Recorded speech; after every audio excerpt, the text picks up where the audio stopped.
안녕하세요. 법률사무소 율쌤의 김도윤 변호사입니다. 오늘의 법선생TV는 송글송글님을 대신해서 제가 진행하게 되었습니다. 영상 끄시지 마시고요. 네, 오늘 정말 유용한 정보를 드릴 테니까요. 한번 보시기 바랍니다. 오늘 저와 함께 해주실 분으로 태영 세무회계사무소의 이지희 세무사님 오셨습니다. 세무사님 안녕하십니까?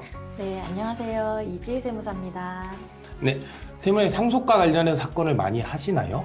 네, 요즘에 이제 상속세, 증여세 등 상속과 관련해서 다양한 세무 사건을 다루고 있습니다. 저희도 이제 상속 사건을 많이 다루다 보니까 특히 세금과 관련해서 궁금한 점들이 많은데요. 오늘은 유류분에 대해서 한번 얘기를 나눠보고자 합니다. 예, 많은 도움 주시면 감사하겠습니다. 네. 유류분이란 게 아시는 것처럼 상속인이 받아야 할 최소한의 몫을 말하는 거잖아요. 이런 유류분을 받지 못해서 소송이 많이 걸리는데 그 중에서 이제 원고와 피고의 입장을 나눠서 한번 이야기를 해보겠습니다. 먼저 원고의 입장에서 보자면 원고는 본인의 유류분이 침해당한 분이잖아요. 그래서 유류분에 대해서 이제 소송을 거실 텐데 첫 번째로 제가 궁금한 게 만약 상속을 하나도 받지 못했다.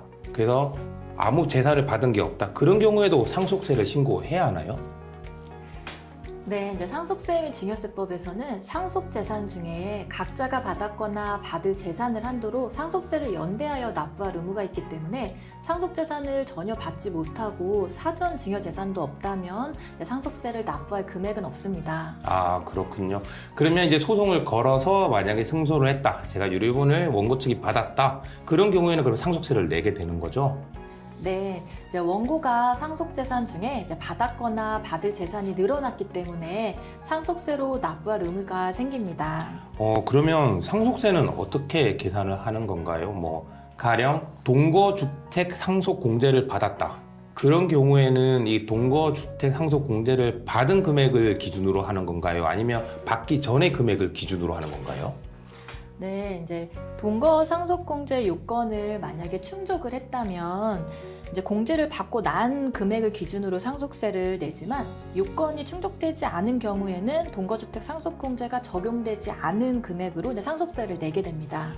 네, 그럼 만약에 소송을 해서 이게 유류분이 원래 원칙이 원물 반환이잖아요. 부동산 같은 경우에는 지분을 가져오게 되는데 그래서 지분을 가져와서 동거주택 상속공제가 적용되지 않는다.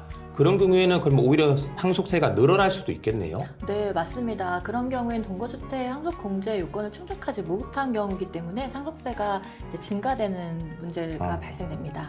네, 그러면 지금 이렇게 제가 말씀드린 대로 현물 반환이 아니라 만약에 가액, 돈으로 받아오는 경우에는 어떻게 되나요? 이게 상속세가 부과되는 건가요? 아니면 금전을 받는 거니까 증여세가 부과되는 건가요? 네, 이제 먼저 유류분의 경우에도 상속재산에 해당이 되기 때문에 상속세로 과세가 됩니다. 다만 상속계실의 시가와 이제 평가액의 차이가 있는 경우에는 현금으로 차액 반환을 만약에 받았다. 그런 경우에는 양도소득세가 함께 부과될 수 있습니다. 그럼 원고분이 그 유류분으로 상속재산을 받으셨다. 그러면 언제까지 신고를 하고 납부를 하셔야 되죠? 네, 상속인 간에는 상속재산 가액이 변동된 경우에는 이제 사유 발생일로부터 6개월 이내에 결정 또는 경정을 이제 국가한테 청구할 수 있습니다. 네, 그렇군요. 그럼 만약에 피고 입장에서 봤을 때 피고는 이제 유류분 반환 청구를 당한 사람이잖아요. 그럼 그 사람은 생전에 증여를 받았거나 아니면 이제 유언을 통해서 재산을 받으시고 분명히 증여세든 상속세든 다 내셨을 건데 이렇게 재산을 뺏기게 됐다. 그러면은 어떻게 되는 거죠? 본인이 낸 거를 돌려받을 수 있나요? 너무 억울한 상황이 생길 수도 있을 것 같은데요. 네, 맞습니다. 그런 경우에는 총 납부할 세액의 변동이 없다면 경정 청구의 대상이 되지 않기 때문에 원고에게 이제 본인이 낸 상속세만큼을 구상하셔야 됩니다.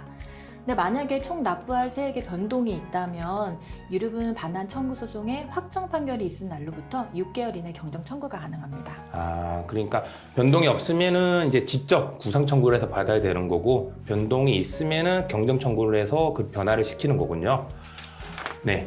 오늘은 이렇게 유류분과 관련된 세금에 대해서 알아봤고요. 일반적으로 유류분이 침해 당하신 경우 저희 법률사무소에서 법적 상담만 받으시는 경우가 많은데요. 이렇게 유류분은 세금과도 밀접한 관련이 있다는 거 오늘 이지희 세무사님을 통해서 저희가 배웠고요.